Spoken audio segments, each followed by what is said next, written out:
Hello friends, welcome back to my channel. আশা করি আপনারা ভালোই আছেন। আমার আজকের রেসিপি চিকেন ফ্রাই। বেশ কিছু মশলার হেল্পেরেই নানান রকমভাবেই চিকেন ফ্রাই তৈরি করা যায়। তবে আজকে যে রেসিপি শেয়ার করছি তার জন্য বাইরে থেকে বেশি কিছুই আনতে হবে না, ঘরে থাকা উপকরণ দিয়েই এই রেসিপিটা তৈরি করে নিতে পারবেন। এই চিকেন ফ্রাই তৈরি করা খুবই সহজ আর খেতেও খুবই টেস্টি হয়। সন্ধ্যের আড্ডা হোক বা বৃষ্টি উপভোগ করতে করতে বাড়ির সদস্যদের একসাথে নিয়ে খাওয়ার মজাই আলাদা। আর বেশি দেরি না করে আপনাদেরকে রেসিপিটা শেয়ার করে দিচ্ছি।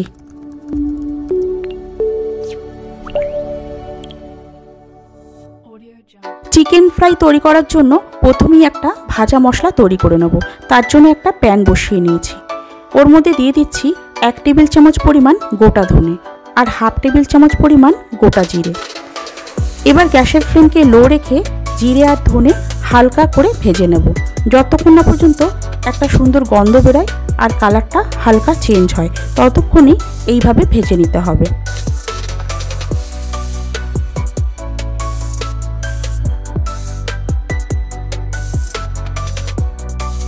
দেখুন কালারটাও অনেকটা চেঞ্জ হয়ে এসছে আর সুন্দর একটা গন্ধও বেরিয়েছে। এবার আমি গ্যাসের ফ্লেম বন্ধ করে দিচ্ছি। বন্ধ করে দিয়ে সাথে সাথেই আমি ক্র্যাশার দিয়ে গুঁড়ো করে নিয়েছি। গুঁড়োটা কিন্তু একদম মিহি করে বাটলে হবে না, আপনারা দেখতেই পাচ্ছেন এইরকমই দানা দানা থাকবে, সেই রকমই কিন্তু গুঁড়োটা করে নিতে হবে। একদম যদি মিহি গুঁড়ো করেন তাহলে কিন্তু চিকেন ফ্রাইয়ের টেস্ট ভালো হবে না। চিকেন ফ্রাই তৈরি করার জন্য চিকেন পিসেস তো অবশ্যই লাগবে। আমি এখানে 700 গ্রাম পরিমাণ চিকেন পিসেসকে ছোট ছোট করে কাটিয়ে পরিষ্কার করে ধুয়ে নিয়েছি। আপনারা চাইলে বড় পিসেস দিয়েও একইভাবে তৈরি করে নিতে পারেন। এবার এর মধ্যে দিয়ে দিচ্ছি আগে থেকে গুঁড়ো করে রাখা ভাজা মশলার গুঁড়ো, 2 চা চামচ কাশ্মীরি রেড চিলি পাউডার, 1 চা চামচ গোলমরিচের গুঁড়ো, হাফ চা চামচ গরম মশলার গুঁড়ো, 1 চা চামচ নুন, 4টে কাঁচা লঙ্কাকে কুচিয়ে নিয়েছি সেই কাঁচা লঙ্কা, বেশ খানিকটা ধনে পাতা, 2টো বড় সাইজের পেঁয়াজকে এইভাবে স্লাইস করে কেটে নিয়েছি সেই পেঁয়াজ, 2 টেবিল চামচ এইভাবে কুচিয়ে নেওয়া কারি পাতা, 2 চা চামচ আদা রসুন বাটা, 4 টেবিল চামচ বেসন,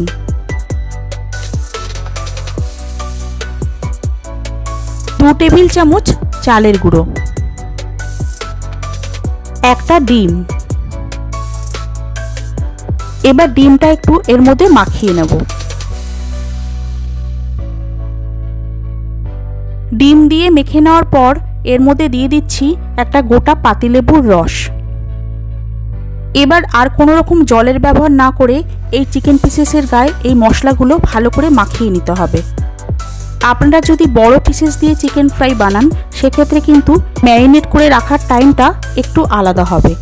আমার চিকেন পিসেস যেহেতু ছোট, আমি কিন্তু 1 ঘন্টার জন্য ম্যারিনেট করে রাখবো। আপনারা যদি বড় পিসেস দিয়ে বানান সেক্ষেত্রে 2 ঘন্টার জন্য ম্যারিনেট করে রাখবেন। এবার প্লাস্টিক ফয়েল দিয়ে ভালো করে ঢেকে নিচ্ছি। আপনাদের কাছে যদি প্লাস্টিক ফয়েল অ্যাভেলেবেল না থাকে সেক্ষেত্রে আপনারা প্লেট দিয়েও একইভাবে ঢেকে নর্মাল ফ্রিজে 1 ঘন্টার জন্য রেখে দেবেন।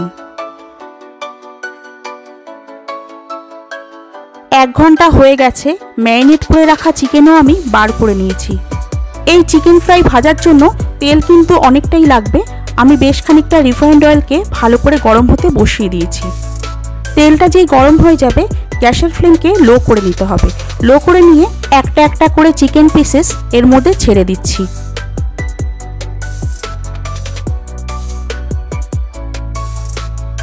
চিকেন পিসেসগুলো ছেড়ে দেওয়ার পর গ্যাসের ফ্লেমকে মিডিয়ামে করে দিতে হবে।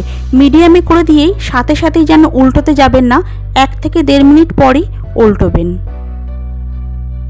গ্যাসের ফ্লেমকে মিডিয়ামে রেখেই এইভাবে উল্টে পাল্টে ভালো করে লাল লাল করে চিকেন ফ্রাই তৈরি করে নিতে হবে।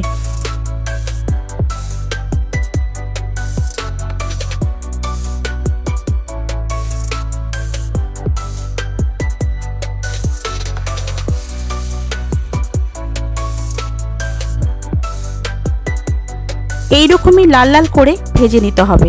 এবার আমি একটা ছাঁকনি হাতার সাহায্যে এক্সট্রা তেলটা এইভাবে ছেড়ে ছেড়ে চিকেন ফ্রাইগুলো তুলে একটা প্লেটের মধ্যে রেখে দিচ্ছি।